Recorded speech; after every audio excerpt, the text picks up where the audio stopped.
Temur 1336-yil 9-aprelda Shahzod shahrining Xo'ja Ilg'or qishlog'ida dunyoga kelgan. Uning otasi Amir Muhammad Qarag'ay Barlov uslubiga mansub beklardan, bahodir jangchi, ulamoyu fuzalo, ixlosmand, ilm ahliga homiy va ishtiyoqmand kishi bo'lgan.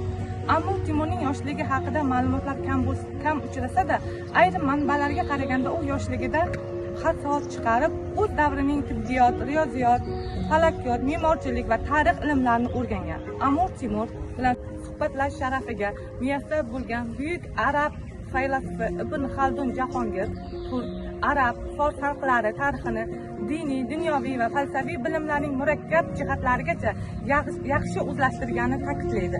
Amir Temur harbiy salohiyati jahonga mashhur sarkarda va o'z zamonasining eng qudratli hukmdori bo'lishi bilan birga, uning harbiy nazariyati va amaliy san'ati, taktika va strategiyasi armiya tarkibining tuzilishini o'z davrining nodir mo'jizasi edi deb ta'kidlaydi.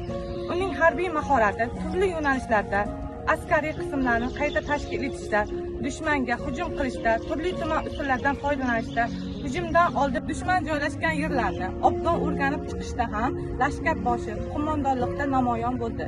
Temur o'zining siyosiy va harbiy faoliyatida ulkan yurtlarni egallab, Markaziy Osiyo, Eron, Kavkaz, Hindiston, Xitoy va Turkiya hududlarini qo'lga kiritdi. Uning siyosiy strategiyasi orqali ulkan bir davlatni yaratdi.